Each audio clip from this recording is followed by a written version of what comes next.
Naku po, totoo nga ang balita mga kababayan na ipinagpaliban ng ating Korte Suprema itong pagdinig sa General Appropriation Act o itong tinatawag na GAA at nireschedule ito sa May 19, 2025. So anong ibig sabihin nito mga kababayan? Kapag ganito kasi na nireschedule nila itong GAA, yung petition para magsalita itong mga respondent, ay parang binibigyan nila ng pagkakataon itong mga respondent na manalo pa sa darating na eleksyon. Kasi nga mga kababayan, kapag nag-response at talagang na corner talaga itong mga respondent, itong ating gobyerno dito sa mga tanong, dito sa mga blanco sa BICAM report, ay malalaman ng taong bayan kung paano nila illegal na in-insert ang 241 billion sa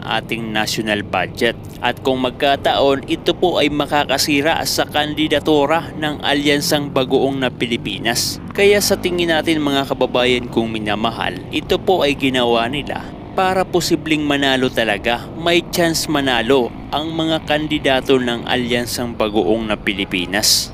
Sabi nga ng ating mga kababayang Pilipino ay talagang wala ng pag-asa ang ating bansang Pilipinas. Talagang pinatunayan na ang ating bansang Pilipinas ay hindi na gumagana ang justice system. Ayon yan sa ating mga commenter dito sa Facebook. Grabe po kasi ang nangyayari sa ating bansang Pilipinas mga kababayan. Ito sa darating po na Sunday ay magkakaroon muli ng isang motorcade. Ayon sa aking nabalitaan ay dito sa bahagi ng Bulacan, magkakaroon ng motorcade ang ating mga kababayang Pilipino at magkakaroon din po ng peaceful rally. At dito naman sa bahagi ng Manila o Metro Manila ay magkakaroon po ng motorcade naman ang ating mga kababayang motorista na magmumula sa People Power Monument patungong Marilake. Ay grabe, hindi na po talaga tayo titigil mga kababayang minamahal hanggat hindi talaga napapauwi ang ating dating presidente. Kasi nga illegal nang dinakip, illegal nang dinala doon sa Netherlands. Tapos ang nangyayari ngayon wala nga palang jurisdiction itong ICC sa ating bansang Pilipinas kasi nga kumalas na tayo sa ICC. Kaya dapat kung may kaso man ay dito litisin sa ating bansang Pilipinas, hindi doon sa bansa ng mga banyaga na kung pakinggan nyo nga mga kababayan, yung kanilang mga salita ay kailangan pa ng translator. Tinawag na International Criminal Court, no?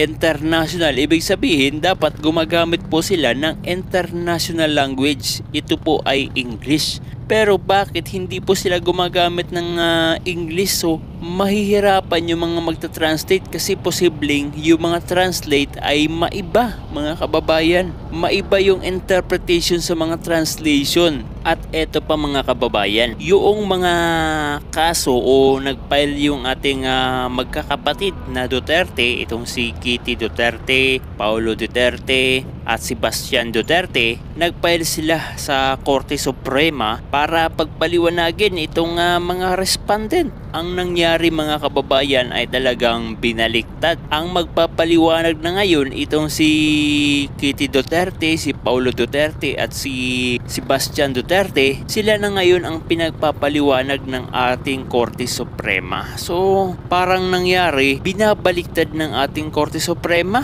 Yan lamang po ang aking pananaw mga kababayan, no? Dito sa nakikita nating mga inilabas ng ating Korte Suprema. Grabe. Kaya tuloy yung ating mga kababayang Pilipino ay dismayado sa ating Korte Suprema na ito na lamang po sana ang inaasahan ng ating mga kababayang Pilipino. Pero sa tingin natin mga kababayan, ito po ay tila kontrolado na naman o kontrolado ng ating administrasyon. So abangan po natin ang mga susunod na mga kaganapan na yan. At sa darating na March 28, ito po yung pinakamalaking pagtitipon, no? 24 hours na peaceful rally ang isasagawa po ng mga organizer ng mga Duterte supporters. Nationwide po ito mga kababayan. Ito po ay para sa ika-80 kaarawan ng ating dating presidente na si Tatay Digong na hindi po natin makakasama dahil siya po ay illegal na dinukot. So masasabi natin kasi mga kababayan dinukot kasi wala, illegal po yung pagkakakuha sa kanya na hindi man lang dumaan sa tamang proseso.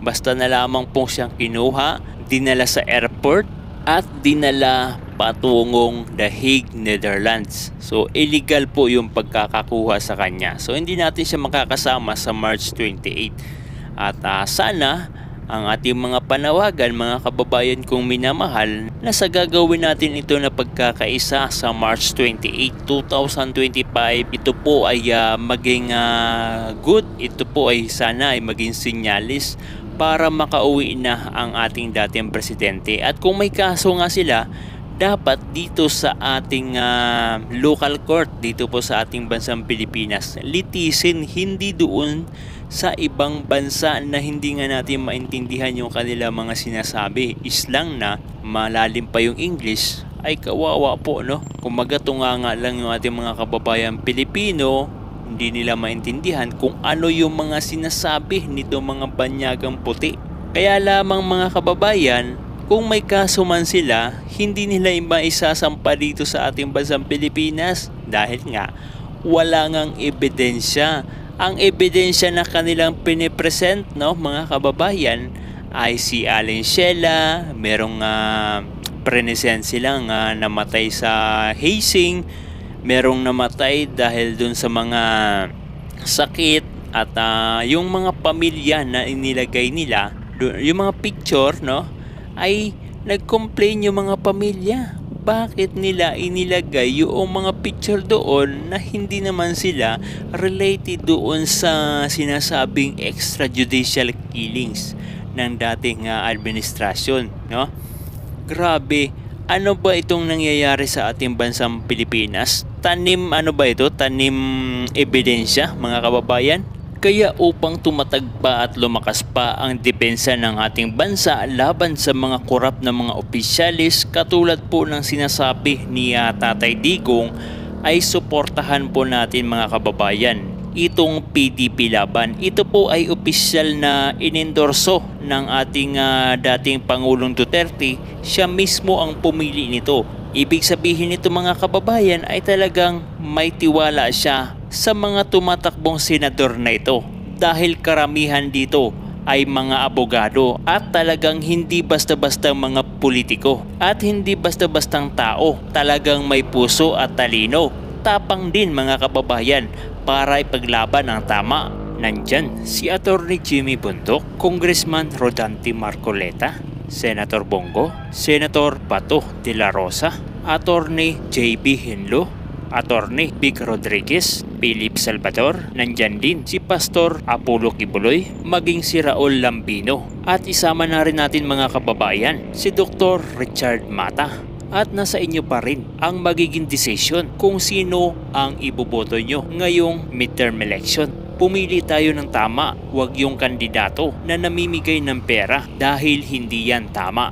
At para lagi kayong updated ay huwag kalimutan na i-click ang like, share at isubscribe nyo na rin po ang ating YouTube channel para sa mga karagdagang balita.